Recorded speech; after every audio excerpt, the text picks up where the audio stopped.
Orale! Bienvenidos and welcome to the Familia FFB podcast. It is week 16, but also it's Feliz Navidad week, everybody. ¿Cómo estamos, familia? I hope that the presents that Santo Claus leaves under your tree this year is plenty of fantasy points. Ojalá, ojalá. We are on YouTube. So the present you could give us is to give us a like and subscribe. Por favor, it helps us out. Also, make sure you're following me at Jorge Martin 17. That's where I put out all of our content. So it's week 16, familia.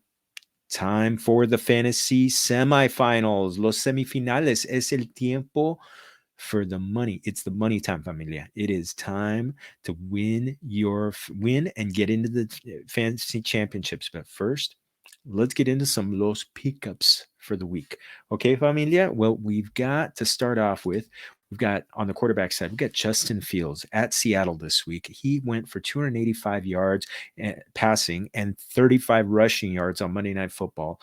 So we've got that Konami code very well established with him. It's not always going to be pretty. It wasn't pretty on Monday Night Football, but against Seattle, it doesn't necessarily have to be pretty. 4 of the last 5 quarterbacks that they have faced have thrown for 292 or more yards. So it's a game in Seattle, so it could be wet, but let's be ready for some points to be scored in this game because both teams, their defenses are just pretty jacked up. They're pretty decimated by this point.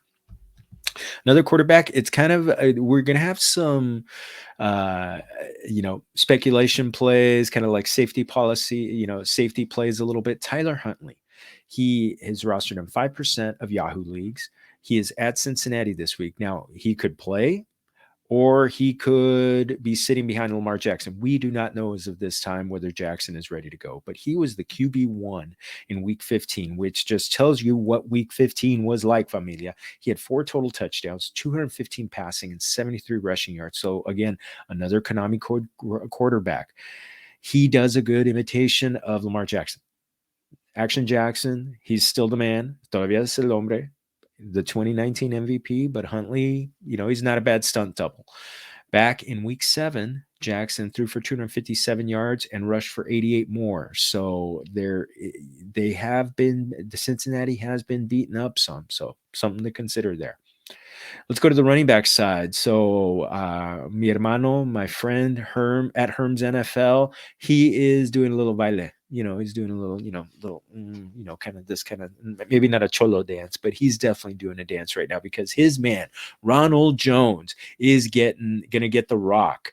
He's rostered in 36%. That's got to jump on me. Leonard Fournette has a hamstring injury that's expected to take him out at least this week, possibly both weeks of the fantasy playoffs, considering the fact that they could be clinching the NFC South pretty soon. They may just want to get him rested up and ready for the playoffs.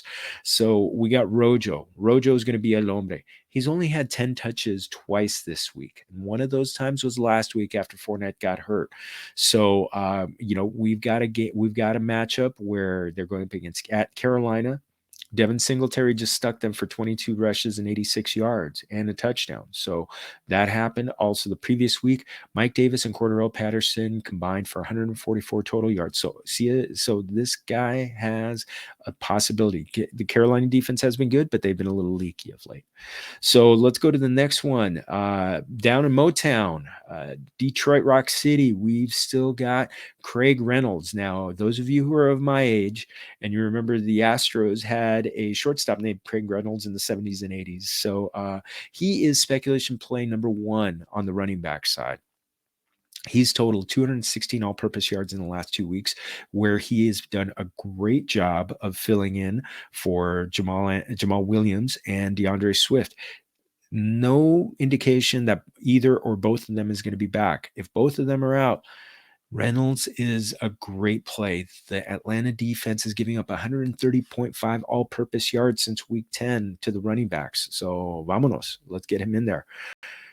Samaje Perine is speculation play number 2, rostered in 13% of leagues. You got Joe Mixon suffered an ankle injury late in the game, week 15. So there's another possibility that he is not going to be playing. So Perine is likely to inherit a role that has had 23.8 touches per game since their week 10 bye. So quite a role that we could be getting Perrine in. So, and just one thing to keep in mind, Baltimore defense has been good against the run, only 63.5 rushing yards since week 10, which is, I think, number 3rd in the league. Speculation play number 3, Justin Jackson. So it's the last one, el último, familia. Jackson got 14 touches last week. Joshua Kelly had only 7 in the Thursday night shootout against the Chiefs. Austin Eckler, he's been slowed by an ankle injury. There was also some talk about him having an illness, not COVID related, but familia, you want to get someone who's going to be getting the most touches in a matchup against Houston, which has been giving up 160.6 total yards to the running backs.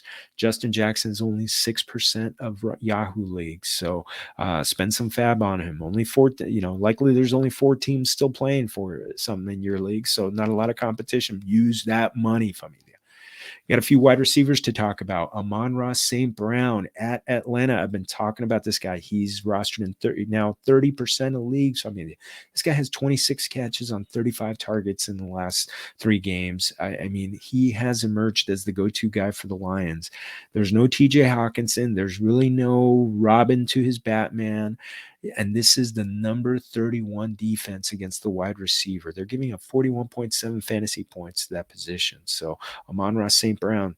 Now, keep in mind, Jared Goff, he went on the COVID list. If he's vaccinated, he could come off in time for the game on Sunday. So, but keep St. Brown in mind. I've got him on a stash on a couple of my benches. Russell Gage versus Detroit. Now, I wasn't recommending him early on in the season. He's fit. By the way, he's rostered in 50% of leagues. But, I thought the competition was going to be tough. But in the last 2 weeks, he has 11, 6, and 12 targets, and there's still no Calvin Ridley coming back.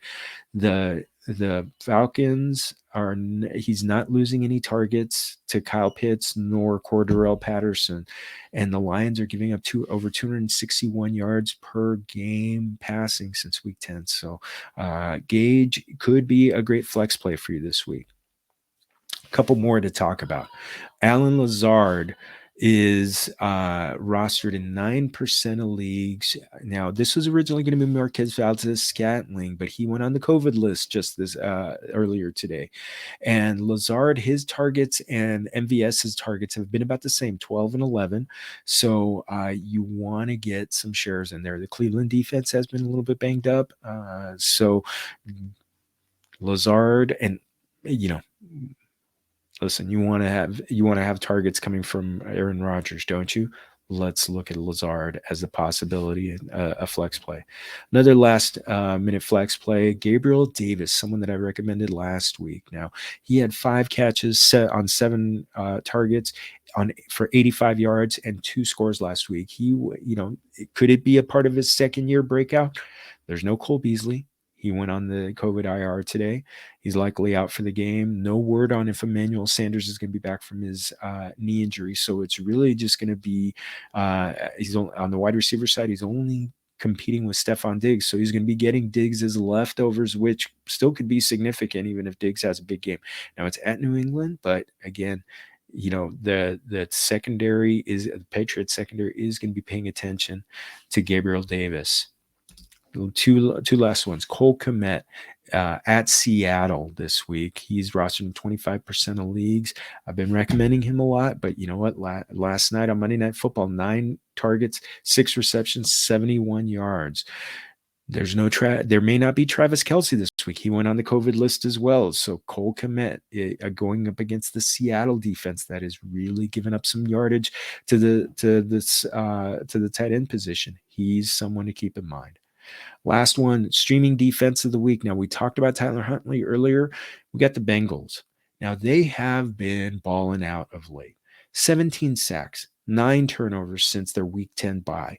Again, in week 7, they had 5 sacks on Baltimore. So even if this is a game that shoots out a little bit, they could pile up some stats, against that Baltimore offense. So let's possibly get them into your lineup, all right, if you need a defense. All right, familia, eso es todo for our show. A quick one because there's not a lot going on right now with with all of your leagues down to about 4 teams.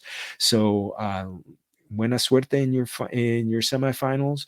Ojalá you survived like you did in week 15. So if you're a team that's now playing one of the top 2 seeds, punch them in the nose. If you're one of the top 2 seeds looking for that, stomp those people, show them how it's done.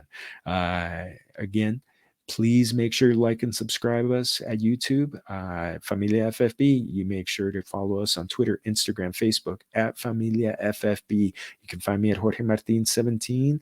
Also, original content, including an article at familiaffb.com. Otra vez, familia. Feliz Christmas week. A couple more shows coming up for you just to kind of get you ready for the big weekend. But for now, remember, todos somos familia. Salud.